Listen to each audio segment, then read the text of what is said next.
بسم الله الرحمن الرحيم الحمد لله رب العالمين والصلاة والسلام على نبينا محمد صلى الله عليه وسلم أما بعد السلام عليكم ورحمة الله وبركاته. I'd like to welcome everyone once again joining us on our tafsir program. We are in Surah Al-Baqarah verse 173. MashaAllah. Just before we start, we're going to continue where we left off last week, and I'll recap some of what we've taken last week. The topic, as you can see, is all about meat. So there's a lot of people who are very excited for today's dars, and I've already been told they've got lots of questions. Not just that, but we've even been given extra time so people who can ask questions and talk about meat. So inshallah today will be a fun lesson, lots to discuss, and it's going to be very interactive. So I really want people to be close to their keyboards or their phones, and I'm going to ask questions. I want you to respond, so I know you're picking things up, because they get a little bit technical at times, but hopefully this is the ayah that we will just look at today, hopefully, because there's quite a bit of information. We're going to try our very best to cover everything. Okay, so Bismillah ar-Rahman ar-Rahim. إنما حرم عليكم الميتة والدم ولحم الخنزير وما أهل به لغير الله فمن اضطر غير باغ ولا عاد فلا إثم عليه إن الله غفور رحيم. Now, that's the verse. So, as we made mention last week, if we look at meat, we can have... Okay, good. So we can, when we look at meat, we can divide it up into two segments as we did last week. So if you put the title as meat, and mashallah I saw a few people's notes as well from last week's lesson, and they drew out the table as we mentioned in the dars, and that, subhanAllah, I was impressed that it was on point. So the topic is meat, if you put it on the top. And then we said meat, it can be of two types. It can be either land animals or it can be sea animals. Okay, so we can have land animals or we can have sea animals. And we discussed that land animals, or let's start with sea animals, that the sea animals, they are all halal. Okay, they are all halal. Now, we know that there is a discussion, an opinion amongst the Hanafis, it's a strong position, the official position of the Hanafis, that they say that not all animals in the sea are halal. They say that because the Prophet referred to a samak, he used in one hadith that there are two types of meat that are dead but they are permissible to eat, and he used the word samak, and I'll come to the actual hadith in a minute. But the Hanafis use this to confine this hadith, which is a general hadith, to say that all meat in the sea are halal. But they confine it to say that no, all fish that are found in the sea are considered to be halal. Now this is the opinion of the Hanafis, but the Jamhur, the majority, all other scholars, or the other three madhahib, they all are in agreement that anything found in the sea is considered to be halal. So like we discussed last week, shark, okay, is halal, whales are halal, anything that lives in the sea is considered to be halal, and that is the majority opinion. So we will go with that. If you're Hanafi, then you may want to not eat certain fish, not fish, but sea animals like prawns or octopus or things like that. But just know as well that the majority say all sea animals are halal as long as they are sea animals. Okay, good. So that moves us away from sea animals. Please make notes as well as we're discussing that this is an academic dars. So I'm going to treat everybody here as intellectuals taking good notes. I'm going to come with questions in due course, and if I ask you a question, I want you to answer the question accurately. Okay, don't just say halal and haram. I want you to give me an accurate answer. So for example, if I was to ask you, let's say in 10 minutes time, is octopus halal or haram? Okay, I don't want you to just say to me haram. No, I don't want to say that, or I don't want to say halal. No, I want you to justify. So I want you to say to me the octopus is halal according to the Jamhur, that's Arabic, or you can just say according to the majority of the scholars. Or you can say to me it is considered to be haram according to the Hanafis, but it is considered to be halal for the majority. That's the more accurate answer. Okay, so please bear that in mind. So we discussed the sea animals. Now let's move over to the land animals. Okay, and we said that land animals are of two types. There are those that are haram, and they've been clearly mentioned as being haram, and there are those that are considered to be halal, and they're clearly mentioned to be halal. Let us have a look at the halal animals. Okay, I'm going to give you a list of halal animals that have been mentioned. Okay, that have been mentioned either through Quran or through Sunnah. I'm going to give you a list of those. So make a list of these. And then I'll give you a list of animals that have been made mention of that they are haram, and make mention of those. But what's interesting to know is that the vast majority of meat is considered to be halal, except for that when the rules apply. So we're allowed to eat much more than what is haram upon us not to eat. Okay, so let's start with the first category of meat that is considered to be or is halal, al-an'am. Okay, so we have a chapter in the Quran called Al-An'am. Al-An'am is a group of animals that are three types. Number one, Al-Ibl, camel. The camels are allowed to eat. A Bakar, which are cows. And a Ghanam. Ghanam are sheep or goats. So this is very well known. No discussion needed. These type of animals are allowed. Number two, now this might come to a few as a bit of a shock, but Al-Khayl. What's a Khayl? Khayl is a horse. Okay, so yes, you can eat horse meat as well. Okay, there's going to be a lot of people here, thinking, what's this guy talking about today? So al-khayl, horse meat, is considered to be halal. The Malikis, they're of the opinion that horse meat is not allowed. Okay, it is not allowed because the horse is for riding upon. And hence it's an animal that's used to ride upon, not to eat. So the Malikis consider horse meat not to be halal. Apart from that, all other madhabs, they eat the horse meat and it's considered to be halal. And while I was in Egypt, while I was doing my studies, there was a lot of students from the ex-Soviet states, Tajikistan, all these stans, all these other countries, and most of those, if not all of those, they follow the madhab of Imam Abu Hanifa. And what's very interesting is they all ate a lot of horse meat. They loved horse meat. So horse meat is also halal. I have tasted it. I don't really recommend it, but that's a different story. Okay, number three is al-dab. Okay, al-dab is a lizard. Okay, so there's a particular type of lizard in the sand, in the desert. This type of lizard is halal. Ukila al-dab ala ma'ida Rasul sallallahu alaihi wasallam. That once the Prophet sallallahu alaihi wasallam was thinking with Khalid bin Walid, and a lizard was brought forward, and the Prophet sallallahu alaihi wasallam, he just put it to the side. He said, "I don't feel for that." He didn't like lizard meat. Whereas Khalid bin Walid, he ate it and he enjoyed it, showing us that it's halal, but it wasn't of his preference. Okay. The fourth type of meat which is allowed is al-himar al-wahshi. Al-himar translates as donkey. Okay, now probably thinking, what's this guy talking about? But al-himar al-wahshi is a wild donkey. Who can tell me what is meant, or what do you understand when we say wild donkey? I can see today's lesson is going to be fun, isn't it? Who can guess what do we when we say wild donkey?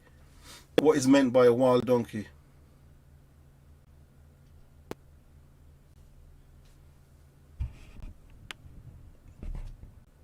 Anyone?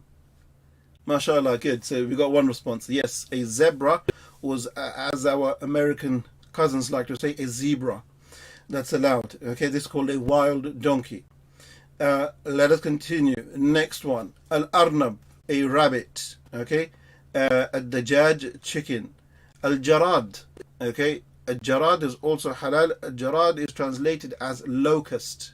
Okay, locusts are also halal. If you like that kind of thing, you can eat. So these things, those that I mentioned to you, these are clearly mentioned in Quran or in Hadith. These are explicitly made mention of. Now, if we go over to the haram category, let's have a look at some of the things that Allah has made mention of explicitly of those that are haram.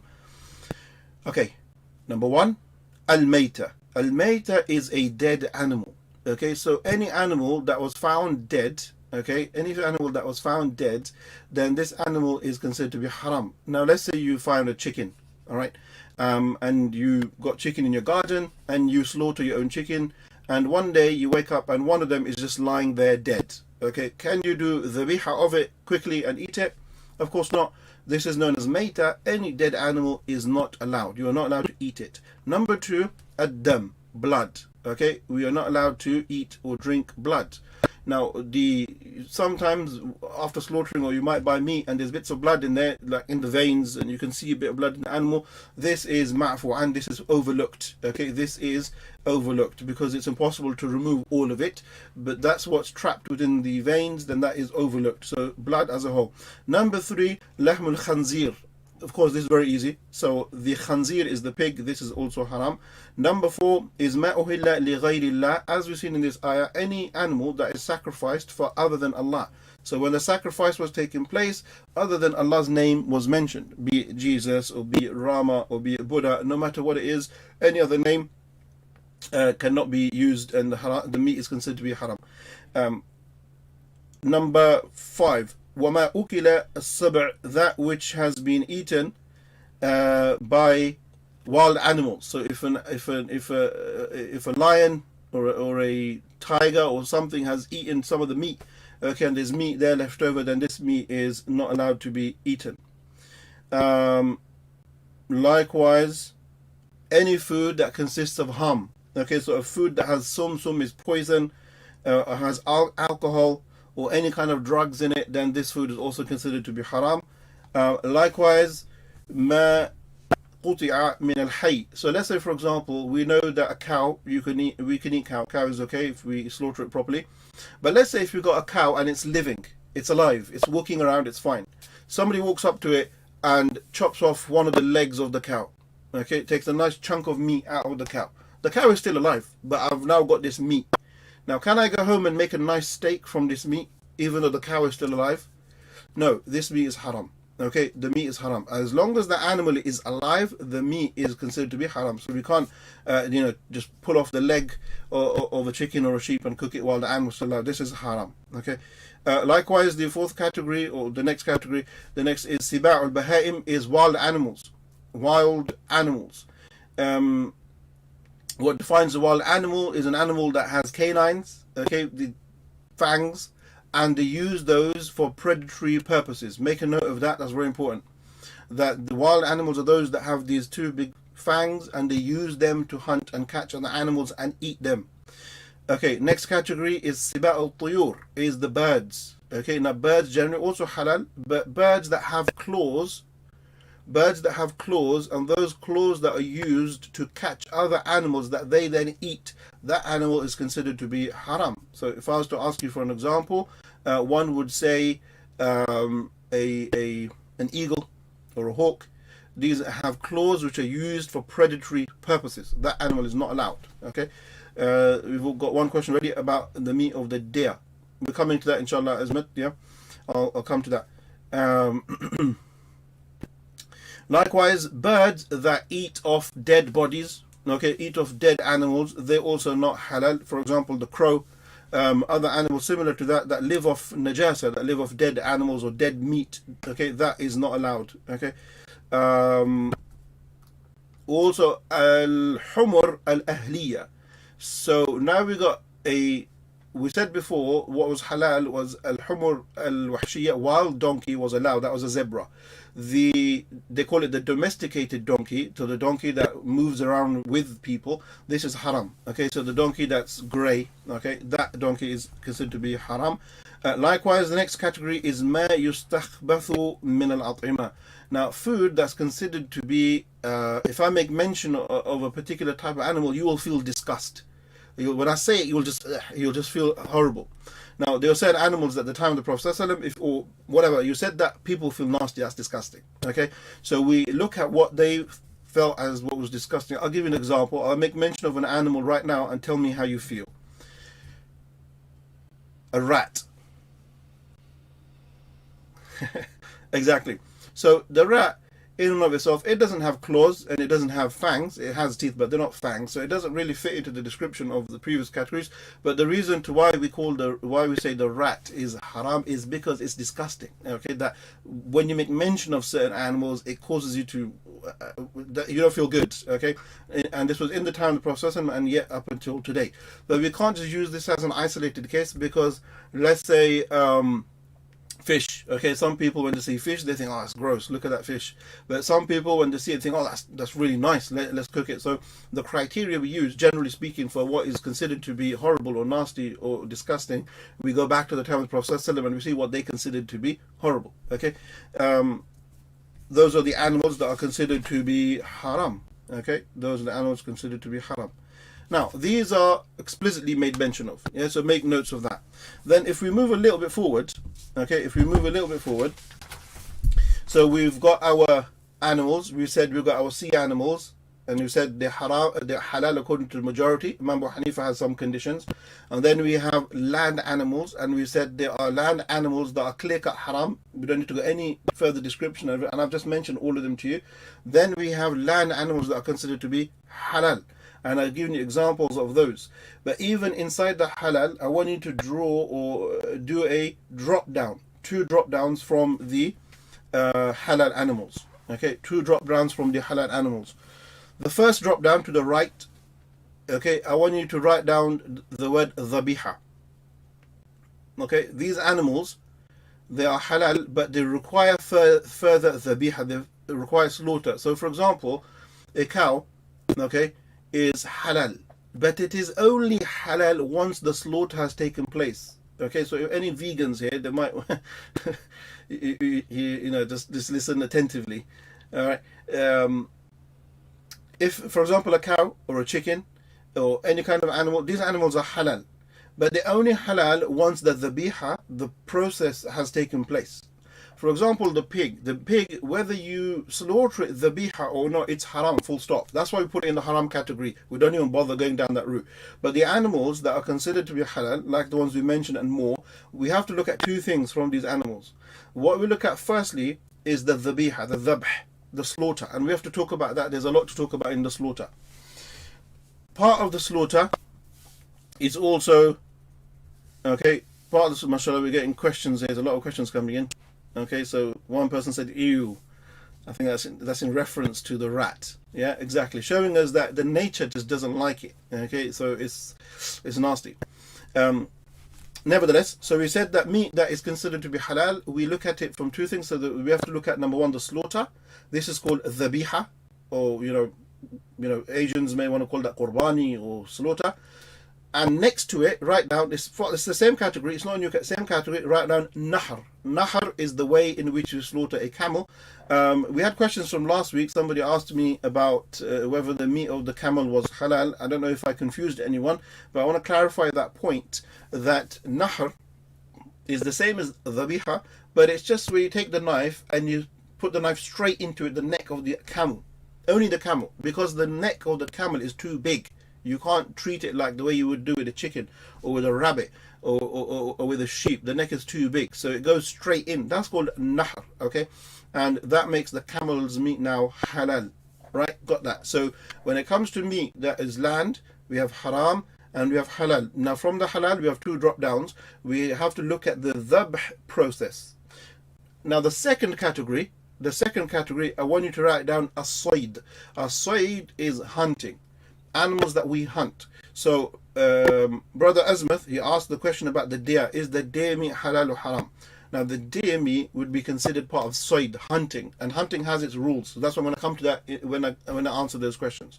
So hopefully everybody is with me so far. Everybody is with me so far. Now here comes the question that if we have clear-cut animals that are haram, we have clear-cut animals that are halal, clear-cut. Now, what's the rule for other animals? So we want to know about a giraffe. We want to know about an elephant. Okay, we want to know about any other animal that you can think of that hasn't been mentioned. A dog or a cat. Actually, dog is mentioned in the hadith, clear-cut haram. You want to talk about all these other animals. So how do we conclude? Here comes the dividing factor. Please write this down. If you understand what I'm going to say now, you'll be able to answer all the questions. And this is with regards to land animals. The Prophet ﷺ, he said, Naha Rasulullah ﷺ, the Prophet forbade, an kulli dhi nabin min as-siba', any animal that has nab, they're the fangs. Any animals that has these fangs and uses these fangs to for predatory purposes to catch other animals, then this animal is haram. Okay, then this animal is haram. So, an example of that, a tiger. Tiger is not mentioned in the Quran, nor is it mentioned in the Sunnah. But somebody say, "Can I eat the meat of a tiger?" We say, "Hold on a second. Is it a land animal or sea animal? Is it a land animal or sea animal?" It's not sea, it's land. Okay, when it comes to land animals, we said we have some haram ones and we have halal ones. Was it mentioned in the haram category? No, it wasn't. In the halal category, is it mentioned? No, it wasn't. So now we apply this principle. That is a animal with fangs? Yes, it's got fangs.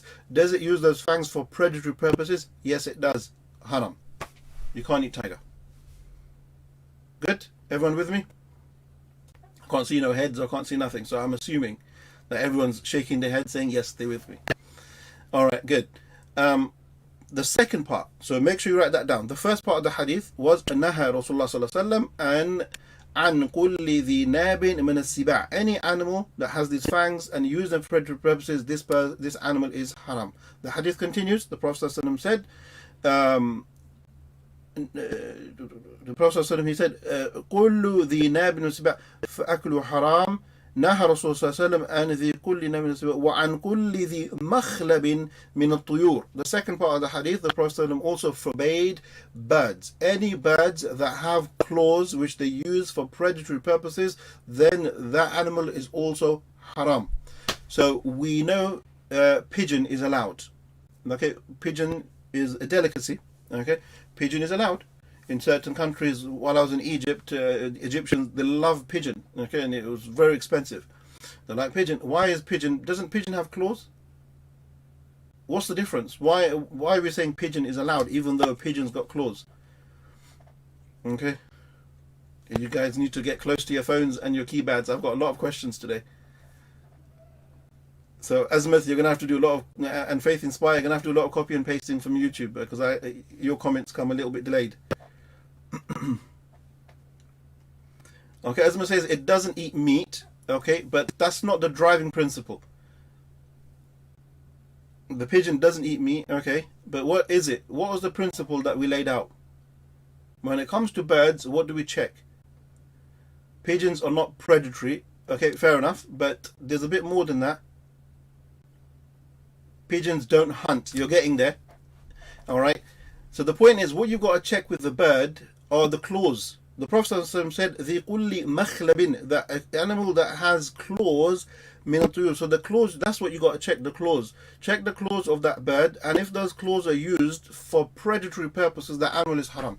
The pigeon does have claws, but it doesn't use that for predatory purposes. It uses just to balance or walk or, have a nice walk. That's it. So therefore, the pigeon is considered to be halal. Okay, pigeon is considered to be halal. Now that I'm not giving you a license to go down to your local park and go grab a pigeon. I'm not giving you. Don't say the Sheikh said it's allowed. I'm just saying to you, the meat, okay, is considered to be halal. Okay, good. So, yeah, Sabah said it doesn't use the claws to kill animals. Perfect, spot on. Okay, thank you. So these are I'm giving you the criteria you can use to understand what is halal, what is haram. All right, very good. Okay, very, very good. Now. Just a side note, so if you get a fresh page, I'm just going to give you 5 or 6 points on some of the etiquettes of eating, okay, because we're talking about food, so it's the right time to put this in there as well, and we're going to come back and we're going to do a continue on where we are. We haven't finished. So when it comes to the etiquettes of eating, respected listeners, there are some foods that are considered to be makruh, or a person should eat them, but try to avoid them when they're sitting in gatherings. The Prophet, he said eating of basal, onions, and eating of thawm, garlic, okay, any food basically that gives off a bad smell in the mouth, these foods are considered to be makruh. So if you do eat a food that's got a lot of onions in it, or it's got a lot of garlic in it, then you should brush your teeth immediately. Okay, after eating it, brush your teeth immediately. Any food that gives off a smell. So it's not just onions and basal, but anything that gives off a smell, go and clean your teeth immediately. Yeah, don't think you don't smell. Believe me, you can smell it. Yeah, especially when you go to the masjid and someone's just had their dinner and they've had some nice roti and dal and they come in the masjid, you can smell every onion that was put in that salan. So please, when it comes to onions and thawm, keep it. You got to keep your breath smelling nice. We can also extrapolate from that as well, is the fact that that's not just relating to food. In general, as believers, we should always smell nice. Okay, especially our breath. Always brush your teeth, keep your breath smelling nice. The Prophet ﷺ loved cleanliness in every aspect of the Muslim. Okay, that's the things that are considered to be makruh. When it also comes to adab of eating, okay, a few things to make note of as well. That before you start eating, everybody knows that you should make mention of Allah, say Bismillah at the beginning of eating. Number two, we should follow the sunnah in the fact that we should eat with our right hand. Okay, number three is we should eat. It's from the sunnah that a person should eat with that which is in front of them. So if you have a plate in front of you and you've, put a bit of rice, a bit of meat or whatever, don't go to the edge of the plate and eat backwards. No, eat what's in front of you and move your way around the plate. Okay, this is the sunnah, the correct way to eat. Likewise, another sunnah is when you finish your food, say Alhamdulillah. It's also considered to be makruh if a person eats muttaki'an, meaning when he's lying down or is reclining. Eating, you should be eating while you're sitting. You could be sitting on a chair or sitting on the floor, it doesn't make a difference. But reclining, like lying in your bed and eating, this is makruh. This is not something which is good to do. Another thing when it comes to food is one should not criticize food. So if you don't like a particular food, don't curse it, don't disrespect it. But if you don't want to eat it, you're not obliged to. You can just put it to the side, or you can just say it's not my thing, I don't really like it. The Prophet ﷺ, when he was offered lizard meat, he just put the plate aside, showing that that's not his thing, it's not his cup of tea. But one should not curse. So if somebody says today I'm going to make this food, and you start cursing it and saying bad things, that's not allowed. Okay. It's also sunnah to eat with three fingers. Okay, in your right hand, that's my left hand. So using three fingers is sunnah. It doesn't mean you have to eat with your fingers. It just means if you want to, you can with these three fingers. There's no harm eating with a spoon. You get a reward eating with your spoon as well. So I don't want you to walk into a restaurant and start eating with three spoons and get your three-piece suit all dirty and say, Ustad Junaid told me to do that. No, I'm just saying it's a sunnah if you want to, but you can use a spoon or a fork as well. Also, another sunnah is the fact that if food does fall from your plate or falls from your hand, that if you're able to pick it up and clean it, blow on it, you pick it up and eat it. Don't leave the food there for shaitan to eat. Alright, good. So that was just a subcategory. I wanted to just add that in there so we understand the etiquettes of eating as well. Now, let's come to the dhabh. When we looked at the halal meat, and I asked you to draw two categories from there. The first category was dhabh or nahr, okay, and the second category was sayd hunting. Let's look at the first category of dhabh. Now, we've got some really interesting discussions here. There are, when it comes to slaughtering animals, we have three ways in which we can make an animal halal. Number one, so we're under the category of dhabh, yeah? So add your comments under here. So under the slaughter, we have three ways in which we make an animal halal. Number one is a dhabh. Okay, dhabh. Now, what is considered to be a dhabh? Dhabh is the slaughter. Okay, so the slaughter of, I've got Polish here, but effectively the pipe here. So somebody can give me the proper, biological terminology here. So you got your windpipe, yeah. So that's what has to be cut. Then you got two pipes on either side of this windpipe. If you touch it, you see it. That also has to be cut. Okay, these, and then you have the long pipe, which one brews. So it runs down from here, down here. So this pipe has to be cut. And those two have to be cut. Those are connected to your heart, and the blood will pour out. So that's what's considered to be dhabh. So the cut onto the throat, cutting these two veins on either side. That is what's considered to be the dhabh. Another way of slaughtering is called nahr, which we've explained. It is when you stab the camel. Okay, and that's exclusive only to the camel. There's a third way. And make a note of this. Third way is called al-aqr. Okay, this is a little bit strange, but it's noted. That third way, what do you do if you have a cow? And this actually happened. Yeah, if you have a cow, and for us, we don't really appreciate when we say cow or sheep or goats. We think, oh, just animals, just farmers, Bedouins. No, these were livelihoods. Like to buy a cow, if you want to do qurbani and you want to sacrifice a sheep or a cow, just go onto these websites where they offer, these services, and look at the price that you've got to pay for a sheep. I think the last time I checked, the sheep was like £250 or something like that, and a full cow was nearly £1,000 or something along the line, something like that. So they're very expensive. So a cow or a sheep or something like that is and a camel on top of that is the most expensive.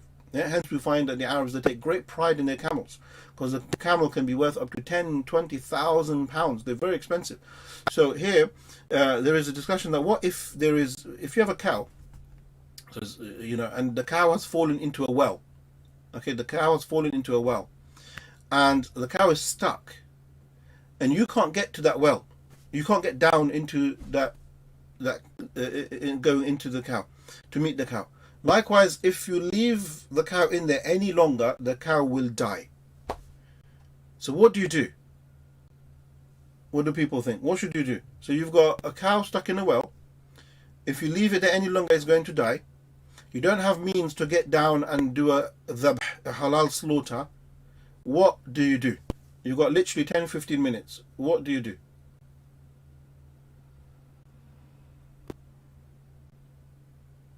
Do you let it die and you lose your £1,000? Or is there a solution? Okay, there is a solution. Okay, you can't do nahr. Nahr is not for the cow. You can't do it, and you can't get to the neck. Let's say the neck's all twisted up. The cow's upside down. Okay, you can't get to the neck. What do you do? If you let it die, that's £1,000. It's all meat of a cow can feed how many people?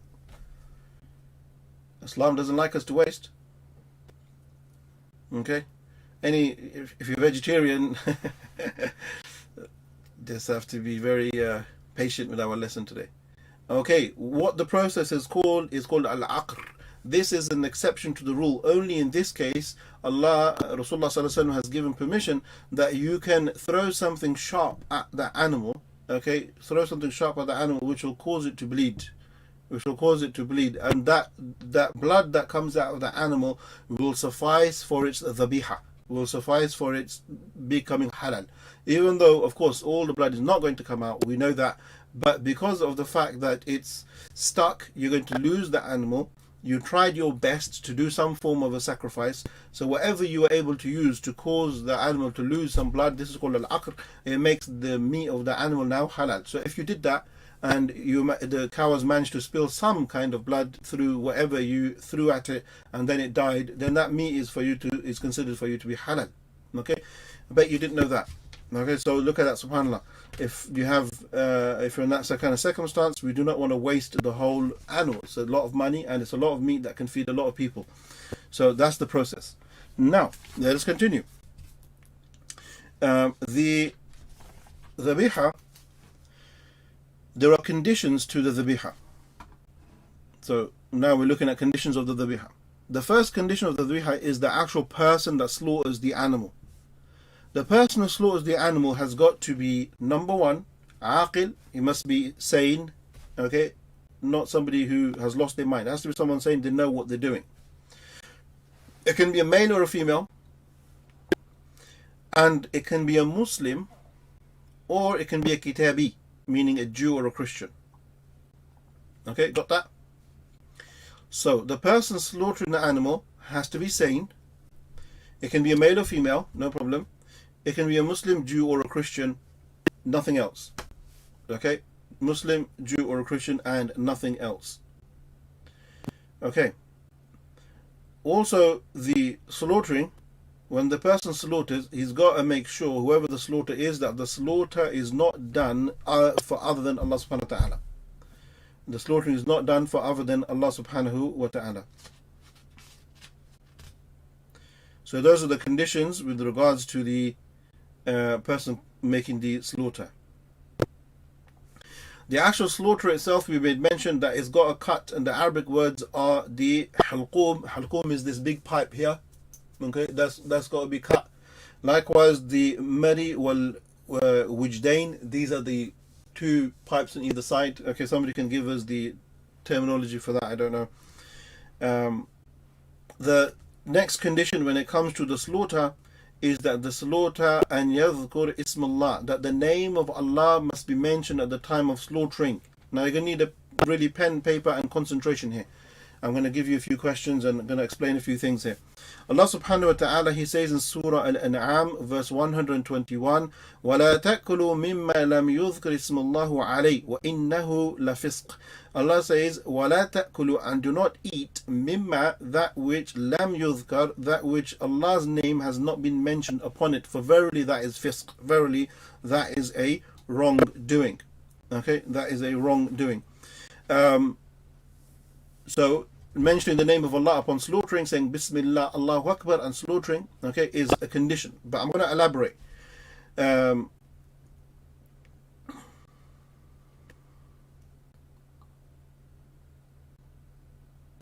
Okay.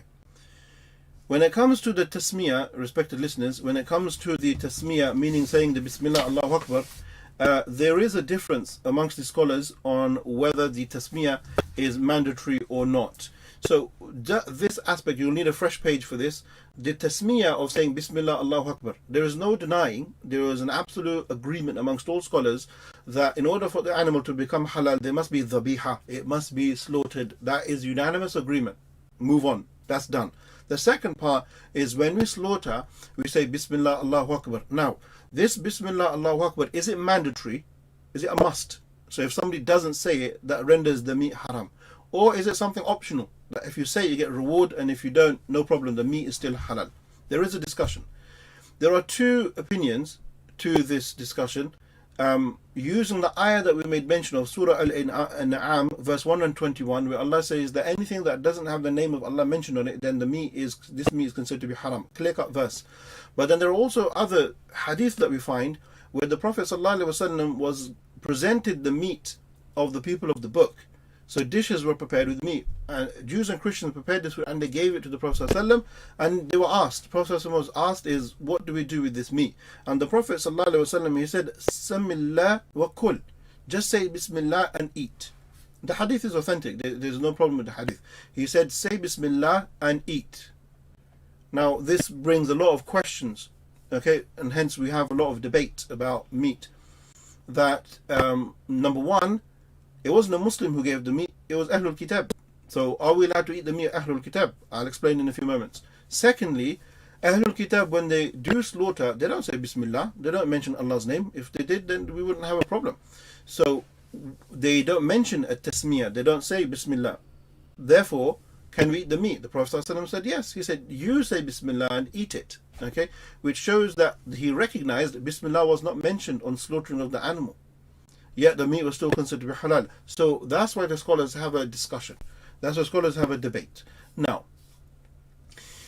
looking at tasmiyah, the Bismillah, according to Imam al-Shafi'i, okay, Imam al-Shafi'i, huge, giant scholar who has a massive school of thought. There's four main ones, and his really is one of the biggest and strongest of those four. Imam al-Shafi'i, rahimahullah, he says that the tasmiyah is just a sunnah. It is just a sunnah. It is not mandatory. It is just a sunnah. And he uses the hadith of the food that was given to the Prophet as evidence. And likewise he says in Surah Al-Ma'idah, verse number 5, Allah says, طَعَامُ الَّذِينَ أُوتُوا الْكِتَابَ حِلٌّ لَكُمْ.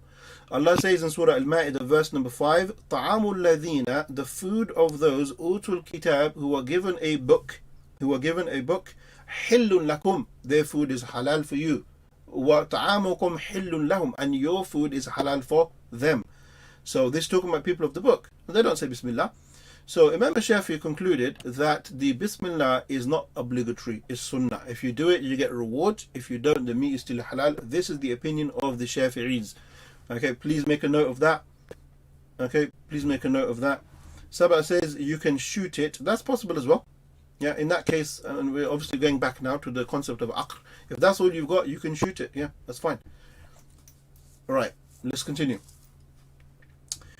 So we're talking about the tasmiyah.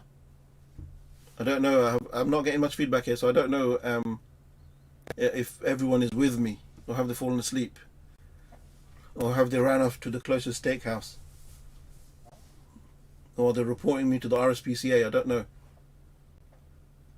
Arteries or the vessels from the neck. Okay, carotids. Okay, now, so we said the tasmiyah, saying Bismillah, the Shafi'i said it's sunnah, so you don't have to say it. If you say it, it's good, you get reward. If you don't, no problem. On the other side, this alternative approach, and this is the opinion of the Hanafis, the opinion of the Malikis, the opinion of the Hanabila, so Imam Abu Hanifa, Imam Malik, and Imam Ahmed, okay, so the majority, they said no. They said that tasmiyah is obligatory. It is wajib. You must say it. Unless, they said, unless the only exception to the rule is if somebody genuinely forgot to say it, or if somebody got distracted, okay, then in this case the tasmiyah is not mandatory. So for example, somebody is a butcher and he's, how many chicken in a day does he slaughter? Maybe 200, 300, if he back home in Pakistan or in Bangladesh or other countries, people just sitting outside and they got cages of chicken and they're just all day, that's all they're doing, So let's say, for example, somebody ordered 5 chicken and you got one, Bismillah, Bismillah, Bismillah, and he forgot to say it for one of them. Yeah. Now, does that mean that meat is haram? No. They say in this case it was done accidental. He forgot. Okay. So in this case, it's okay. It's overlooked.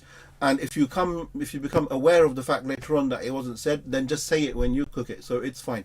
So the majority, Imam Abu Hanifa, Imam Malik, and Imam Ahmed, they said saying the Bismillah upon the slaughtering, it is wajib. It's a must. And if somebody intentionally leaves it out, okay, so they have the cow right there, they're about to slaughter it, and they intentionally don't say it, meat is haram. Meat is haram. But if the person all day he's just slaughtering, and one of them he forgot, or he got, at that moment something happened, he looked the other way, or whatever, it's overlooked. Okay, it's overlooked, and you say Bismillah if you recognize that. Okay, and the evidence they use is the ayah we just mentioned of Surah Al-An'am, لا تأكلوا مما لم يذكر اسم الله عليه إنه لفسق. And the reason or the evidence to suggest that if somebody forgets or they get occupied at that time and they don't say the tasmiyah, number one, it's an amalgamation of the ayah and the hadith, trying to reconcile between the two.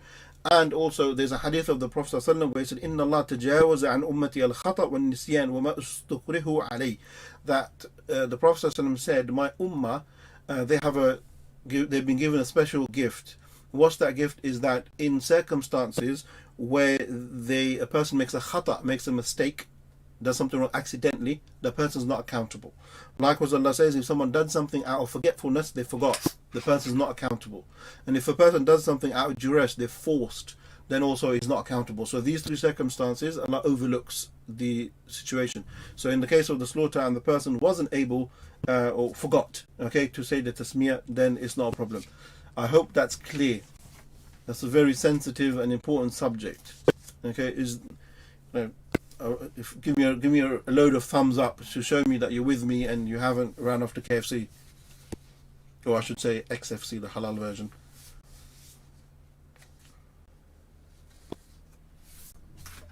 Okay.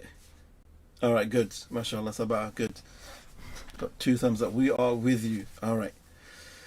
Let us continue now. This naturally, if you've understood the topic of tasmiyah and saying the Bismillah, this naturally now takes us to another discussion. And this next discussion it was a very controversial discussion. I don't know now, but I remember growing up and the discussions that were being had, mashallah, thumbs up, and about the meat of the people of the book. Okay, the meat of the people of the book. Is the meat of the Jews and the Christians permissible? Now, let us have a look. This brings us to this question. Is the meat of the Jews and the Christians permissible? قد دل الكتاب والسنة وإجماع المسلمين على جواز أكل الذبائح أهل الكتاب. So the first thing we've got to understand is that the Quran, the Sunnah, unanimous consensus of the scholars, they're all in agreement that the dhaba'ih of the people of the book is halal. Okay, is halal. Now I know a lot of you are shaking in your chairs thinking, what's this guy talking about? I haven't finished. Okay, I'm still going on. I'm setting down the fundamentals and then working our way forward. So there is total agreement that the meat, the dhaba'ih of Ahlul Kitab are halal. No problem. So that, and Ahlul Kitab, for those who didn't hear in the beginning, is Jews and Christians, not Hindus, not Sikhs. Sikhs are vegetarian.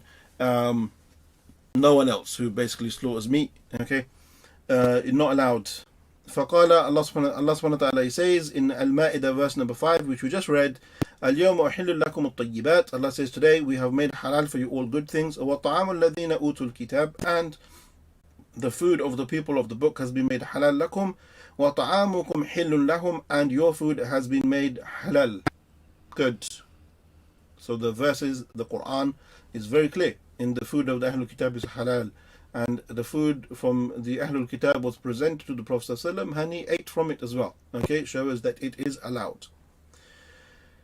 Now, here comes the conditions.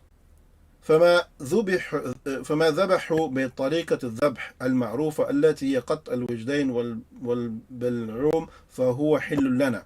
So the conditions are: number one, that which has been done as a dhabiha, that which has been slaughtered according to the cutting of this pipe and these two pipes. Somebody gave some nice terms, but the cutting of this pipe and the cutting of this pipe, if a Jew or a Christian slaughtered an animal and they cut this and they cut that, then their animal, then their meat is halal. There is not a discussion. That's the condition that the scholars put on. Likewise, they say, وَمَا, that which has been killed due to kahraba, electricity, or khanq, or choking, or other ways, and the animal dies due to these processes, then even though the person who did it was a Jew or a Christian, the meat is not allowed. Because we said, if you go right back to the beginning, that the first animal I made mention of to you, that the meat of it is haram, is meta, is a dead animal. So animal that has been killed through electricity, you pump a charge into the animal and it dies due to the high voltage, and it just dies. This animal is meta, it's a dead animal. And then after it's died, now they start cooking it, and it's a Christian who cooks it, and then you try to use the argument that the meat of the Christians and the Jews is halal, so I'm going to eat it. It's a redundant argument. That's a dead animal. So why would we give privileges to the dead, of the meta of the Christians over the meta of the Muslim? We also have meta, which is haram for us. So why do we give that on any special precedence? So that type of animal who's died through means like electricity or shot in the head or any other means, it's haram and it's not allowed. Okay, and the ethics of that is also, something we can discuss at a later date. How they may say that this is less painful for the animal, which is obviously an absurdity, but that's a different discussion. Okay. Okay, so they get no special privileges when it comes to their meta over our meta. All right, the next point.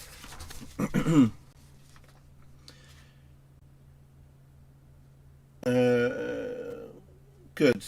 Okay, so now if you logically follow through with our discussion on the tasmiyah of saying the bismillah of the animal, this links into the discussion of Ahlul Kitab.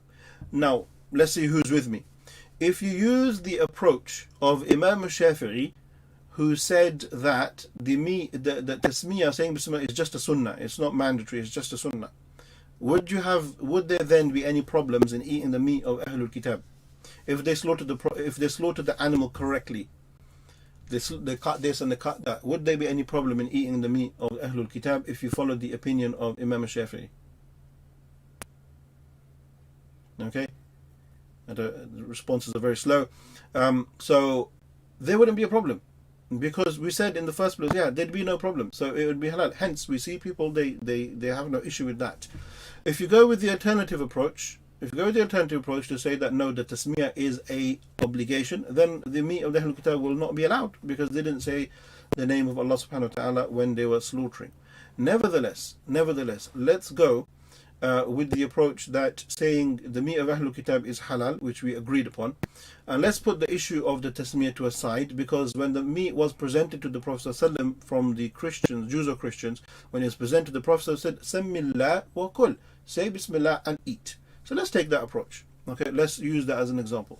There are people today, scholars and others, who say that eating of the meat of Ahlul Kitab is halal. The Prophet ﷺ, he didn't investigate the meat that was given. He said, just say Bismillah and eat. Likewise today, if a Jew or a Christian comes to you and offers you food, don't investigate, just eat. Okay. Now, if we were in a classroom setting, I would give you some examples and some questions and practical things to do, and see your reactions, but I don't have that luxury, unfortunately. So in this case, what can be the possible contentions? What would you say to me? If I said to you, no, look, these are the ayat, this is the hadith, okay, who are you to tell me I can't eat it? Okay, so we've got a question on stunning. I'll come to that at the end. Yeah, remind me, please.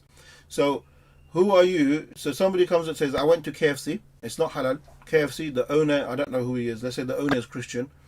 So somebody brings me a meal from KFC and it's not halal, but the owner is a Christian and says, eat it. And I say, where did you get that from? He says, oh, it's from KFC and the owner, he's a Christian. So it says, oh, the Prophet said, just say Bismillah and eat. So I say Bismillah and I eat. What would you say to that?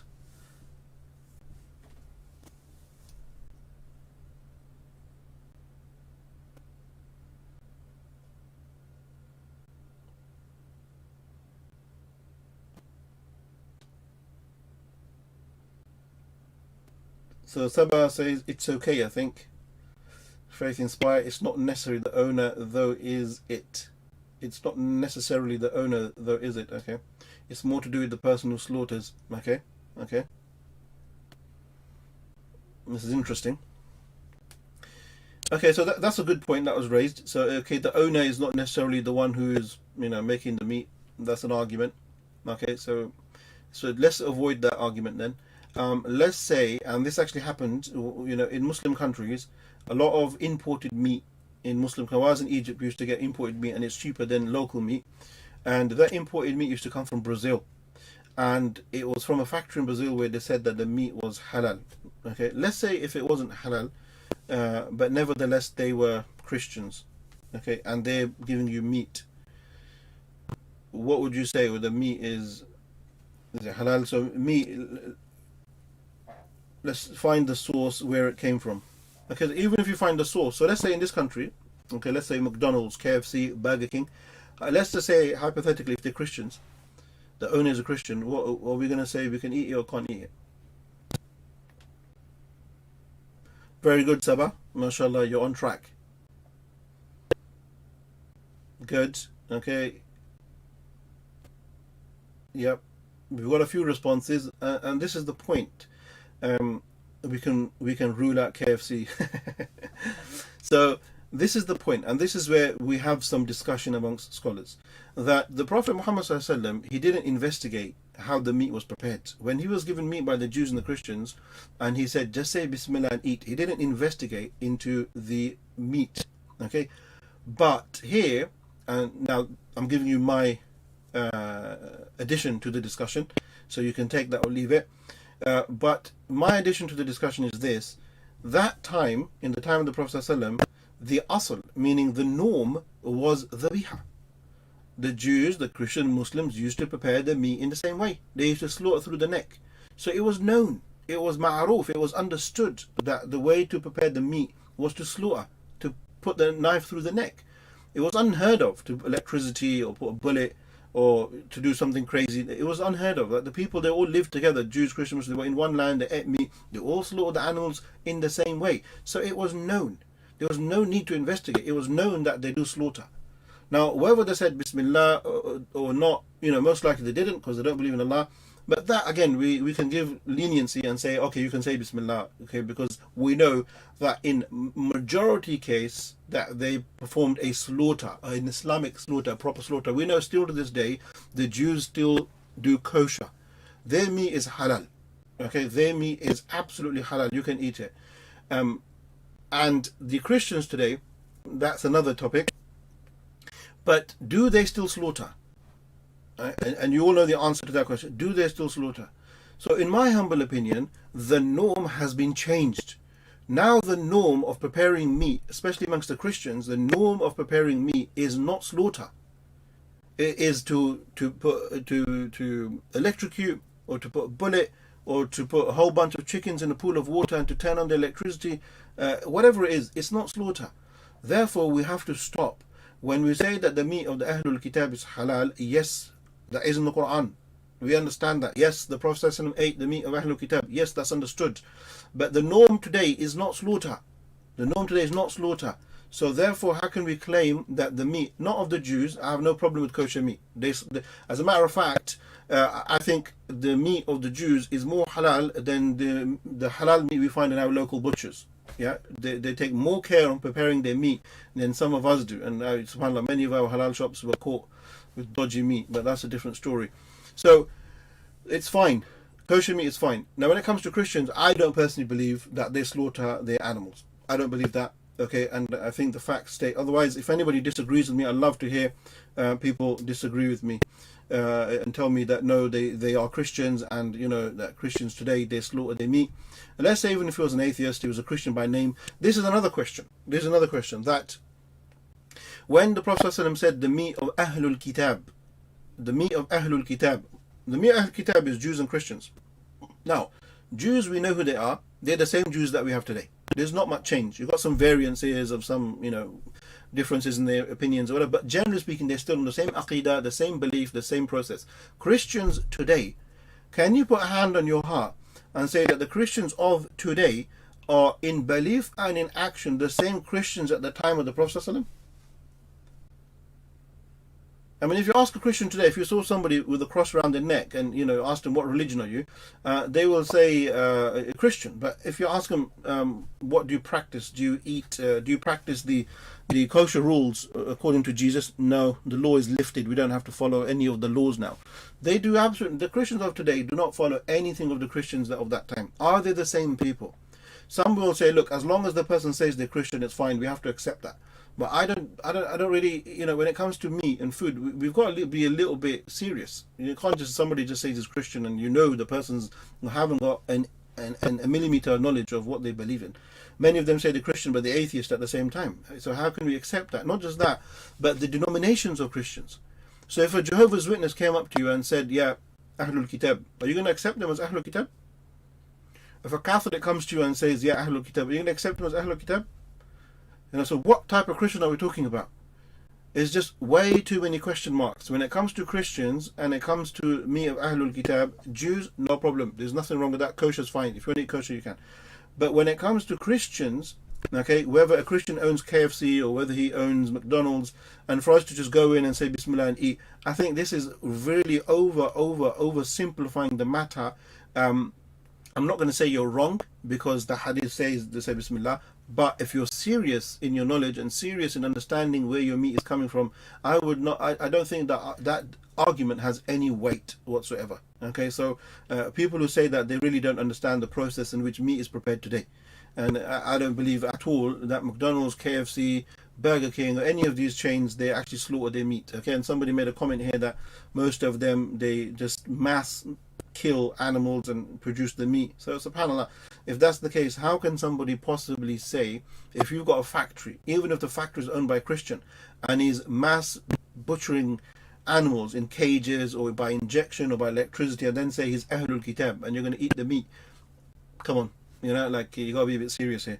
The argument doesn't fly. The only time when the argument will fly is when you desire McDonald's and you're trying to justify having a McDonald's. That's it. There is nothing else that will fly. Yeah, there is ayat saying the meat is halal and the hadith is there as well. I totally understand that, but it's not being used correctly. Okay, it's not being used correctly. So once again, in my humble opinion, I don't believe that to be the case. Okay, and Allah knows best. We've got one more chapter to do and then we will take questions. So give me another 5 or 6 minutes. I was told by Faith Inspired today there's no limits. So we're going to keep going. So I'm sure there's loads of questions. I will try my best to address every single one of them. So remain patient. And, I know it's dinner time. Just wait. Okay, so the last thing that we've got to discuss is the second category of meat we said, which is halal. We said we have a dhabh. Okay, we talked about that. Then we come to as-sayd, which is hunting. Okay, hunting is also allowed, and one will ask, what type of animals can we hunt? Same things apply. Any animal. So Brother Azmat asked me about deer. So the same rules apply. If you see an animal which is wild, you got to ask yourself that question. So if it's a bird, does it have claws? And does it use those claws to eat animals? If it does, it's haram. If it's a land animal and if it has fangs and it uses those fangs to eat other animals, then it's haram. But if there's an animal that doesn't have fangs, okay, or has fangs but doesn't use them to eat other animals, This animal is halal, be it in the wild. So a deer, for example, is an animal that does not have fangs and does not eat animals, therefore it's halal. Okay? And why do these have a separate category called hunting? Is because, you can't, it's not like a cow. If you want to slaughter a cow ain't going nowhere. How far is it going to run? You just literally walk up to it and slaughter it. It's not much of a big issue, okay? Unless it tries to run away, that's a different story. Then we also have to look at the adab of slaughtering, which today is non-existent, but we need to revive that. Nevertheless, when it comes to animals that you can't catch, they're just too fast for you, okay? Like we have rabbits, or you have deers, other animals in the wild that you want to catch and eat, then the topic of as-sayd, hunting, comes into play. When it comes into hunting, we have to look at a few things. The first is the person actually doing the hunt has to be a Muslim or a Jew and a Christian. Okay, that's the first conditions, just like we discussed before. The second is the tool in which the person uses to hunt. So a person can use a arrow, can use a spear, can use anything to throw. Okay. And a person can also use what is known as an animal. Okay, a person can also use an animal to hunt, and the most common animal that is used to hunt, believe it or not, is a dog. Okay, dogs are used and they're allowed. I know that's surprising, but dogs are allowed to be used in the wild to hunt. Okay, but there are some conditions. The dog has to be, in Arabic they call it mu'allama. Mu'allam means it has to be learned. It has to be a well-trained dog, not just a wild dog. It has to be a well-trained dog in hunting. Okay, a well-trained dog in hunting. And the dog, it listens to instructions. So if you release the dog and you're intending a deer that's in front of you, you make that intention, that dog understands what it has to do. It's a learned dog. Likewise, another way they say to test if the dog is learned is that if the owner tells it to stop, it will stop. If the owner tells it to rush, it will rush. Another third thing is the fact that this dog is well trained and it doesn't eat from the animal. So if it manages to catch a deer, then it just holds the deer down, but it doesn't eat the meat of the deer. Okay, this is the conditions for using a dog in hunting. Now, what happens if you have a dog, you release the dog, and the dog bites onto a deer, and you run over to the deer, and the deer is still alive, but the dog's managed to keep it to the ground. Okay, so the dog is still breathing. Not the dog, the deer is still breathing. In this case, you do a dhabh. You pull out your knife, and Bismillah, Allahu Akbar, and you make the animal halal. What if you got to the deer, but because of the dog, it was holding the deer from the neck. By the time you got there, the deer had died. No problem. The deer is halal. This is the essence of hunting. Okay, it's the essence of hunting. Like, let's say you threw an arrow and you managed to strike the deer in the neck, and it got hit and it fell. No problem. The meat is for you to be halal. Okay. The final part of hunting is when a person releases their spear or their arrow or their dog, they have to have the intention. They must make intention, and they also must make the tasmiyah, saying the Bismillah. Of course, if you follow the opinion of Imam Shafi, this doesn't apply. But if you're with the majority, at the moment at which you throw your spear, or you release your arrow, or you let your dog go, you have to make the intention at then and that time. Okay? And the proof of that is in Surah Al-Ma'idah, verse number 4. فَكُلُوا مِمَّا أَمْسَكْنَا عَلَيْكُمْ وَاذْكُرُوا اسْمَ اللَّهِ عَلَيْهِ. So that which you manage to capture, say Allah's name, and you can eat it. Okay.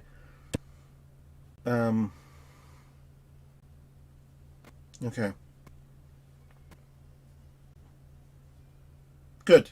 Okay, so the person must make the intention at that time of releasing the arrow or releasing the animal. Make the niyyah that this is what we want, this is what we're intending, and then you catch your animal.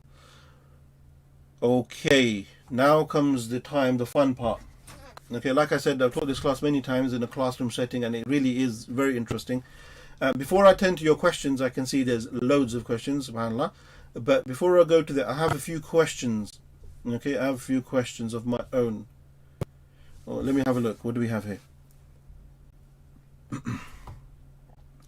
Maybe my questions will be answered by it. So we're looking at Faith Inspire.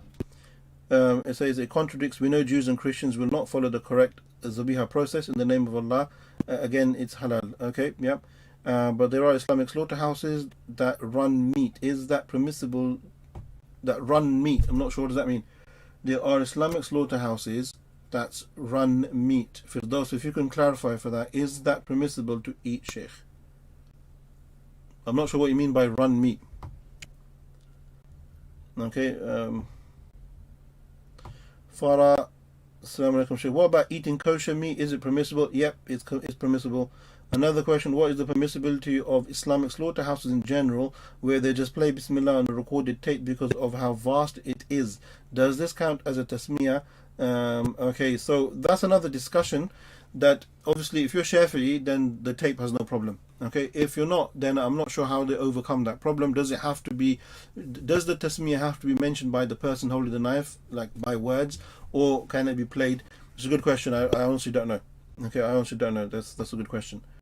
First of all, is it not necessary for the owner, though it is more to do with the person? Okay, find out to be slaughtered. No, Faith Inspire says we can rule out KFC. I don't know why he doesn't like KFC. Maybe he's one of your competitors.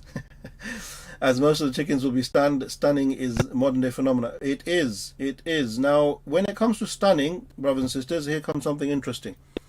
When it comes to the meat industry, you get certain stamps, right? Certain restaurants now, when you go there, they have a stamp on their door. What's that stamp? What does it say on there? H. Come on, Faith Inspire. You should be the first one to answer this question. That's it, HMC. Oh, HFC, okay. HMC, there we go. Okay, so HMC. Now, we're not talking about Hounslow Muslim Center. We're talking about halal meat. So, the halal meat here, HMC, what is the difference between a HMC certificate and a HFC, I think it is, or HFA certificate? Okay, what's the difference in those two certificates? HFA, yeah. What is the difference in those two certificates? Now, I'm not here, I want to make this clear, I'm not here promoting any of the two organizations or any of the two. I'm not here to talk about that. I don't, none of them pays me anything. I don't get any assistance or any benefit from anyone. I'm just talking purely from what I have read and understand. Is that HFA, what it promises is that there is a level of stunning involved, but the animal at the end of the day is slaughtered. HMC, on the other hand, says there is no stunning involved at all. It's just pure slaughter. So HMC meat, if you go to a restaurant, it says HMC on there, then generally speaking, if the restaurant and the meats are the genuine, they stick to that certificate, then your meat is slaughtered, no problem. HFA, on the other hand, is where animals, they were stunned, and then they were weak, okay, and then they were slaughtered while they were in that state. Okay, because according to law, they have to be stunned or something along those lines. So animals are stunned, but they're still alive, and then they're slaughtered. Now, in essence, there's no problem with that. In essence, an animal that is stunned, but then the slaughter is done, it is halal. It is halal. What's the problem? Two things. Number one, when it's stunned, the blood flow drops dramatically. So then when you slaughter it, you're not going to get a fully cleansed animal. Okay, all the blood is not going to come out. A stunned animal compared to an active animal, at the point of slaughtering, you'll see a huge difference in the amount of blood that comes out. So that's our first contention. But even then, we'll say no problem, it's fine. Even then, we'll say no problem, HFA, it's fine. It's stunned and then slaughtered. Okay, at the end of the day, it's still halal. Okay, I don't have to answer to Allah.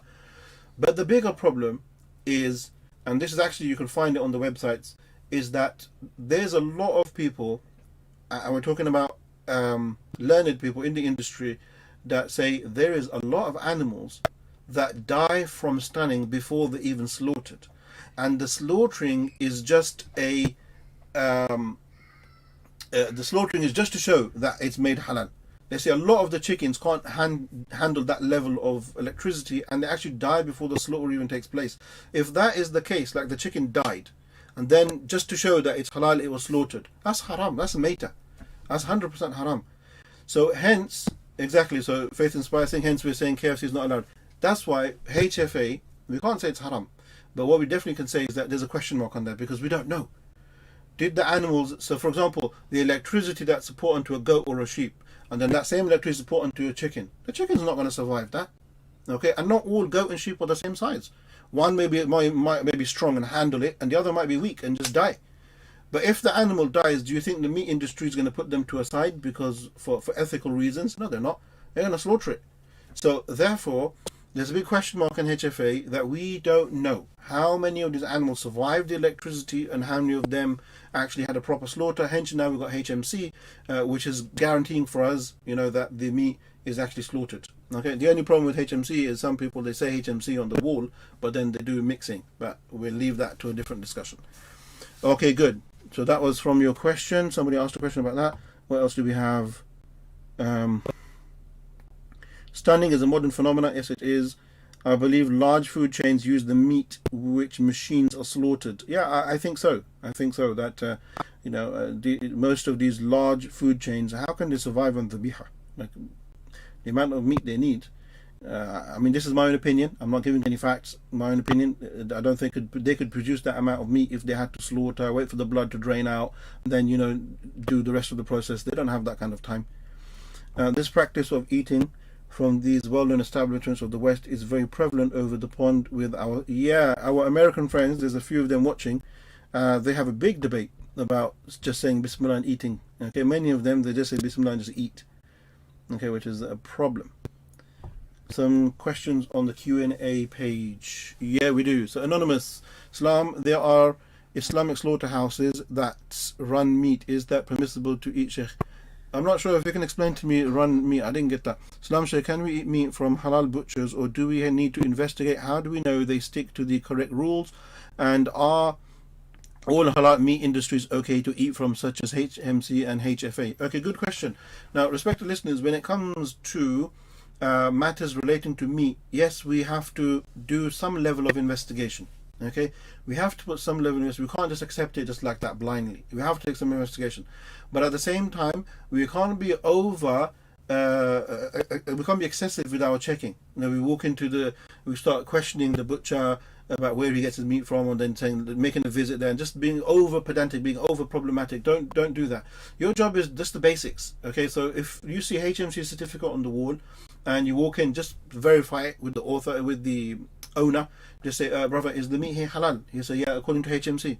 Yeah, thank you. Now the sin is upon him. If he's now doing something dodgy, that's not your sin, that's his sin. Likewise, your butchers, most of us, I don't think we go to random butchers. Most of us, we have a local uncle that we know and we trust him. He's my dad's friend or my uncle's friend. You have a level of trust. He's been Hajj, he's been Umrah, you know him. So you have a level of trust. So that's your level of investigation. But to randomly just pick up meat from anyone, and just come out and say, no, it's okay. No, you got to have some level of investigation, even if it means asking the owner. If you walk into the store and just ask him, say, brother, is the meat halal?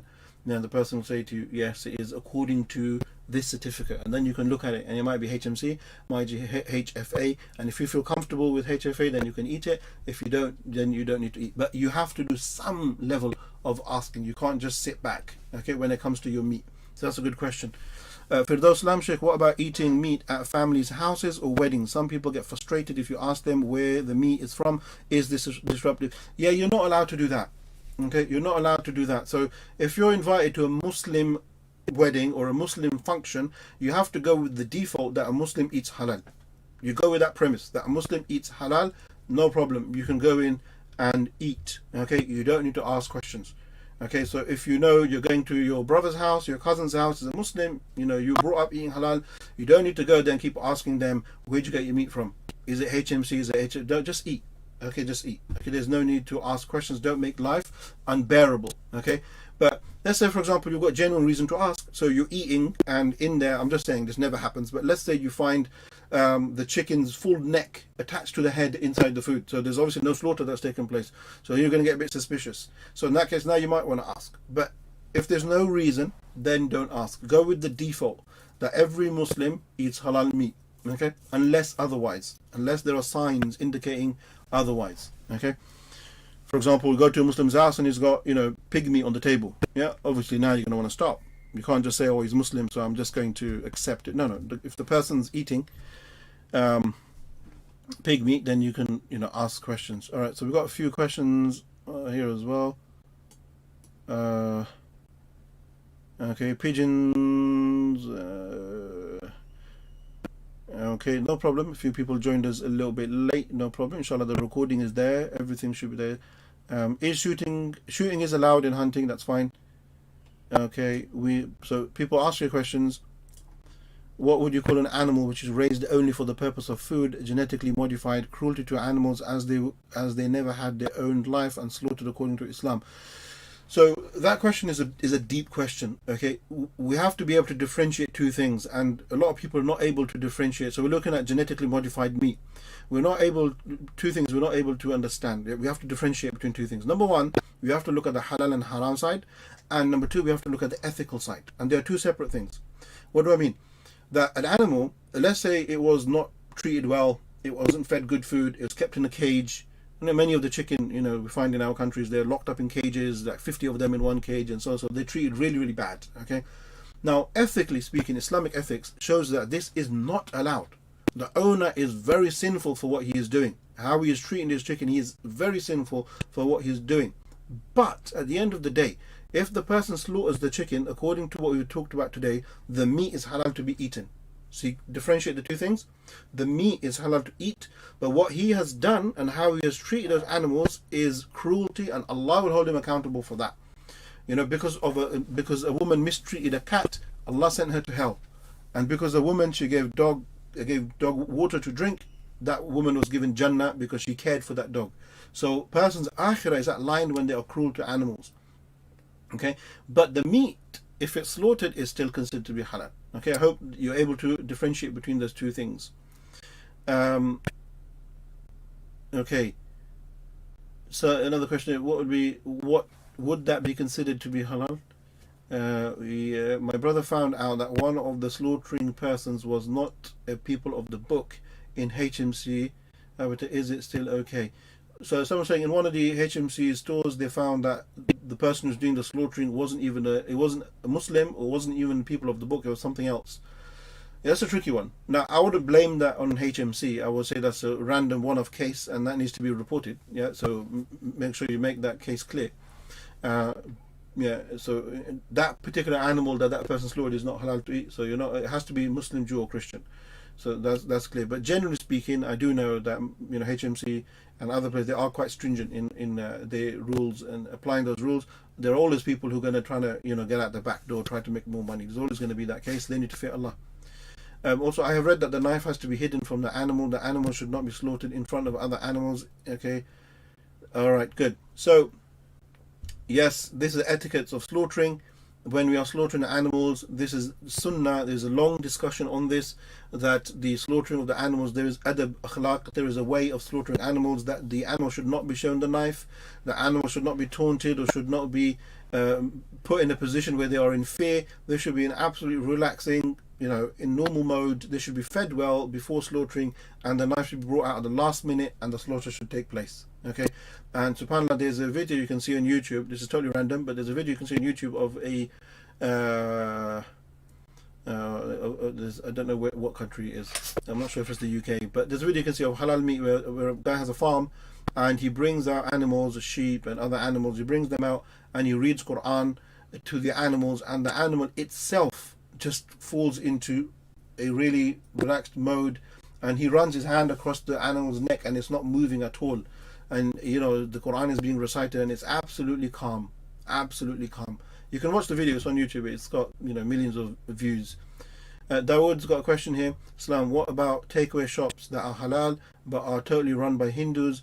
The Hindus say their meat is halal, but they have no concept of halal. So here there's two things. Number one, the owner. Okay, so the number one is that if the owner's a Muslim, but he's got people just in the shop like preparing bags and putting things into bags, and they're not Muslim, then he should fear Allah and have Muslims working there, because dealing with our meat, and the meat is not just a source of business or income. It's a religious thing. It's like we have to eat halal meat, so he should have Muslims employed. But if he doesn't and he's got other people, that doesn't render the meat halal. What you got to look at is those who prepared the meat.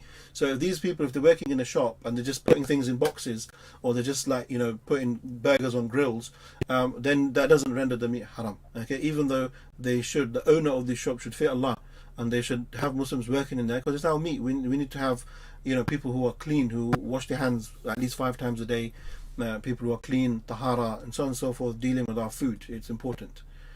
So they should be reminded. Another question here. I went to a halal pizza shop and was doubtful about the salami. I was told by the Muslim owner that it is not halal.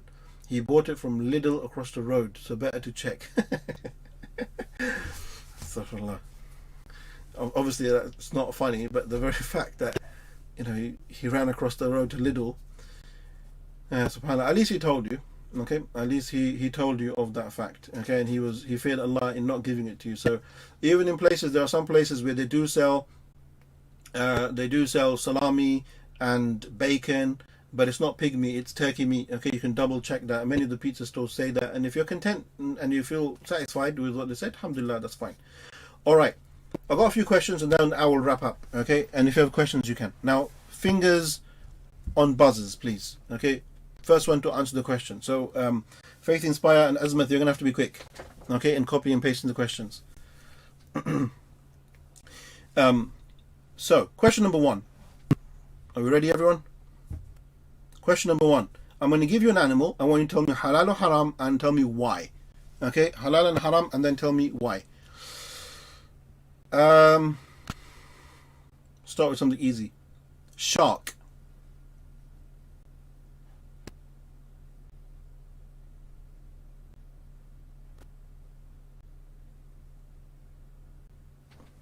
MashaAllah, Faith Inspire, that was quick. Good. Halal, yeah. So, shark is halal.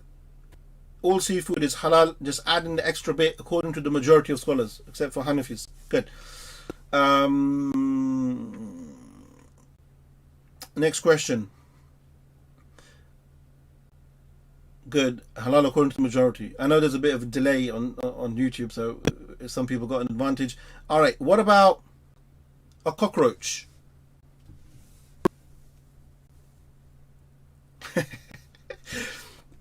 Okay, you have to give me justification.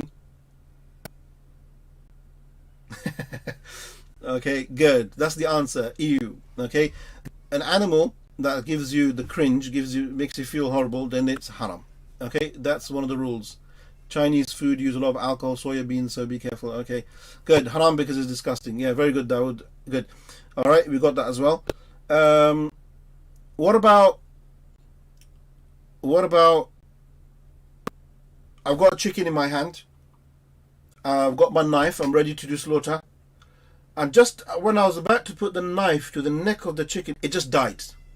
It just died, and I saw it just die. So I quickly slaughtered it. Is that chicken halal or haram?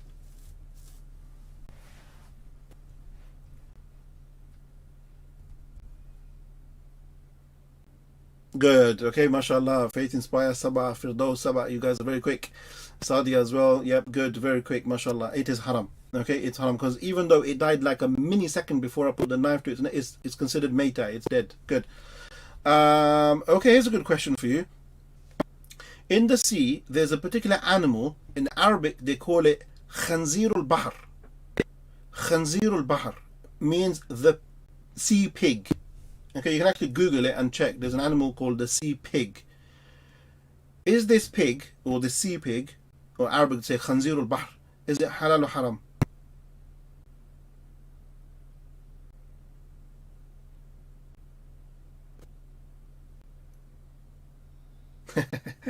Good, mashallah, very fast. Yes, okay. Khanzirul bahr, even though the name is pig, it doesn't matter, it's just a name. Okay, because in the Quran, when Allah talks about khanzir, it's talking about a particular type of pig, the four-legged one that walks on land. Khanzir al-Bahr is just a title because this sea creature, when you Google it afterwards, okay, actually looks like a pig. Okay, actually looks like a pig. Good. Next question. Giraffe. Giraffe. Halal or haram and why? Okay, giraffe. Halal, haram, and why? Firdaus says that giraffe is halal because it's vegetarian. I'll give you half marks. I'll give you half marks. Halal because it's a halal animal. Half marks. I want an academic answer. So you got halal, which is right, but why? What was the formula that we used to determine whether an animal is halal or haram? Those that have not been mentioned. Because it's land and it doesn't have fangs, that are used to kill its food, well done, perfect. Okay, if you're in an Islamic test, you would have got full marks. That's the correct answer. Good. All right. One or two more questions, then we will wrap up. I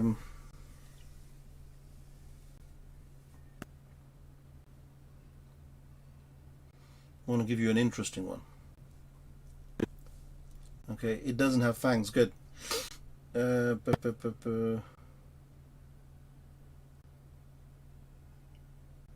All right. We make this the last one, unless you have any questions. What about an elephant?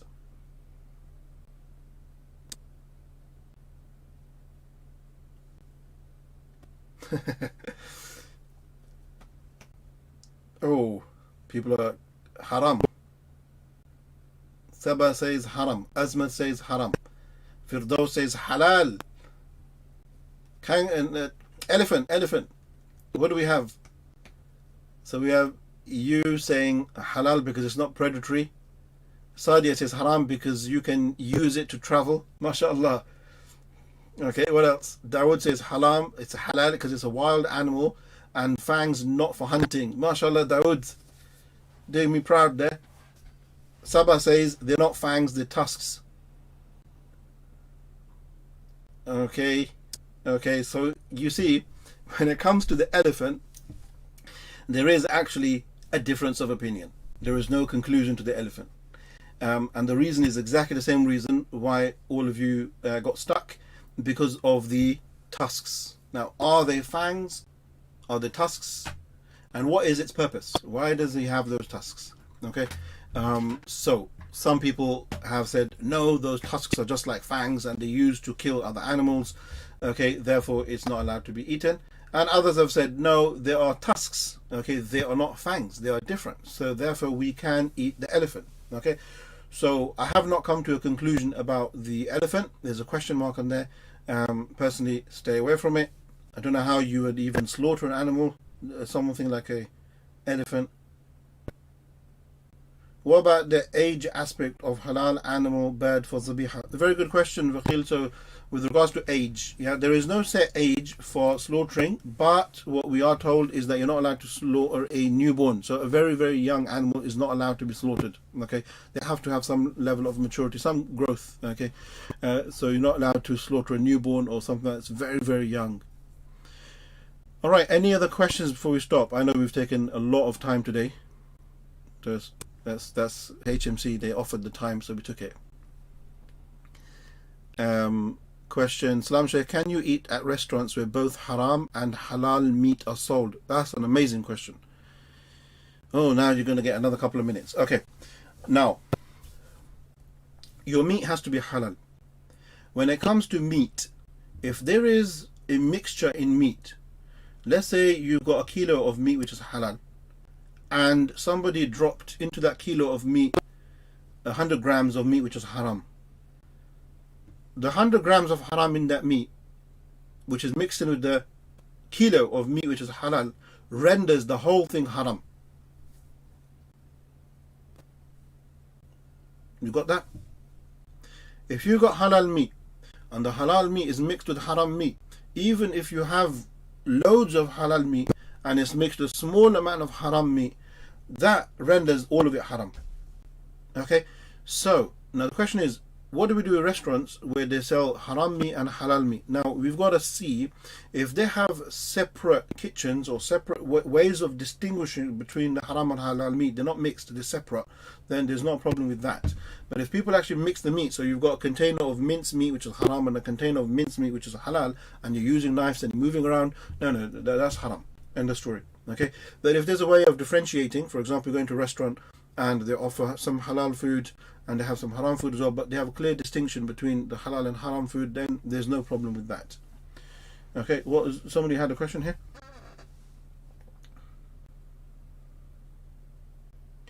Okay, Azmat asked a very good question. What about if somebody slaughters a cow and they did not realize, but when they slaughtered the cow and they opened up the cow, they found a baby inside the cow.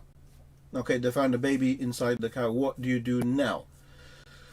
Okay, number one, the cow that you slaughtered is halal for you to eat. Number two, the baby that's found inside is also halal for you to eat. Okay, if you have the courage to do that, then you can eat it. Some of the scholars, I forget the names now, but some scholars said that the slaughter of the mother suffices for the baby, so you don't need to slaughter that baby as well, you can eat it. Some of the scholars said no, that you have to give it a fresh slaughter, so it obviously has to be a shape of a child, of a baby. Then you can slaughter it and you can eat that meat as well. At the end of the day, that meat that comes out from a pregnant cow is considered to be halal and it can be eaten. But I have to emphasize that we're talking here from law perspective, yeah? From ethics and morals, you're not allowed to slaughter a pregnant cow. Okay, if you know the cow's pregnant, you're not allowed to slaughter it. You have to allow for it to give birth, allow for the baby to be born, give it some time, and then you can slaughter it. Okay, but if you didn't know, okay, then in that case, it's halal. If a food has been cooked with alcohol, but the alcohol is burnt off, is that halal? Sabah is asking. Sabah, that's a good question. I'm going to answer that at another time, because this question, it goes into a completely different subject, which talks about al-istihala. Al-istihala means if you have a substance, and then the substance, it changes its very nature due to temperature or environment. Does that substance now take on a new ruling according to the substance it has become, or does it take the ruling of its origin? Okay, so those of you who understand chemistry better than me, that you know that according to temperature and mixing things, that the essence of something can change. Okay, so alcohol, high temperatures and so on and so forth, that the essence of it can change. So we'll come to that in another discussion when we talk about alcohol. Okay. Final thing, what about baby chicken? Baby chicken is fine. Okay, it's not, when it says baby chicken, they're not babies, but they are young chicken. Okay, they're not really babies, they just say baby chicken. But you're not allowed to slaughter a baby that's just newly born. That's not what's allowed. You have to allow for it to take shape, and then you can slaughter it if need be. So they're not newborn babies, but they are young chicken. It's allowed, it's fine. Meat is addictive. We consume a lot of meat than the previous generations. Very true. Okay, very true. That's the fact that we do eat a lot of meat. There's nothing wrong with that, by the way. Eating a lot of meat is no problem with that, as long as you don't allow yourself for it to consume you and to become lazy, because you are what you eat, as they say. So you don't want to eat too much cow or too much sheep and become lazy. But then meat also has its benefits, so there's no harm in that. Rasulullah sallallahu alaihi wasallam, we make this the last thing and stop. I think we've mentioned this before. What was his favorite meat? Who's going to get it first? Tell me his favorite meat and his favorite vegetable. Get that right, you can all go and have your steak.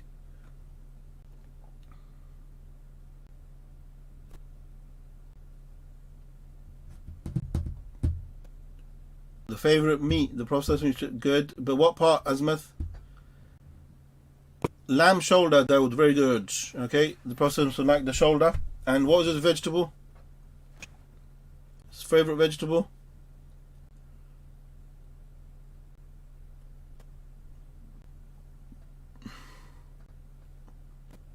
Favorite vegetable, and then I promise I will leave you. It was pumpkin, or as we say in Urdu, kaddu. Okay, kaddu, marrow, not okra, no, marrow, pumpkin, or in Urdu they say kaddu. Okay, he used to like the combination, so shoulder meat and kaddu was his favorite. Alright people, mashallah, tabarakallah, we had an amazing session today. Okay, subhanAllah, very patient with me for the last hour and a half. May Allah subhanahu wa ta'ala reward all of you. Please, I ask all of you to make notes, okay, and put your notes on the group as well. It's very, very important that your notes are accurate, otherwise you will walk away with something that is not correct. If you have any questions on the notes that you have taken, okay, I'm offering this, subhanAllah, simply because most of you are very patient and dedicated students. You can send me your notes, okay, through WhatsApp. Add yourself to the group and send me your notes, and I promise I will check all your notes and return them back to you in the correct form. So everyone, I'm giving this opportunity for everyone to take advantage of it, to send me your notes, and I will check them and correct any mistakes, because it's important. It's your meat. I don't want you to walk away misunderstanding what I've said. I'll be, deeply saddened if that's the case. So you have the option, okay? So send me your notes and I will check them. Alright, cool everyone, take care of yourselves. We will wrap up here. Subhanaka wa bihamdika ashhadu an la ilaha illa anta astaghfiruka wa atubu ilayk. Allahumma salli ala sayyidina Muhammad wa ala ali Muhammad kama sallaita ala Ibrahim wa ala ali Ibrahim innaka Hamidum Majid. Barakallahu feekum. Take care, everyone. Assalamu alaikum wa rahmatullahi wa barakatuh.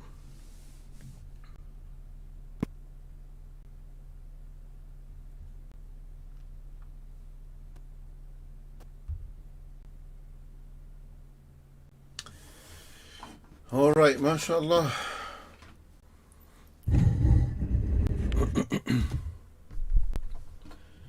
Mashallah, everyone. Gonna have to say goodbye.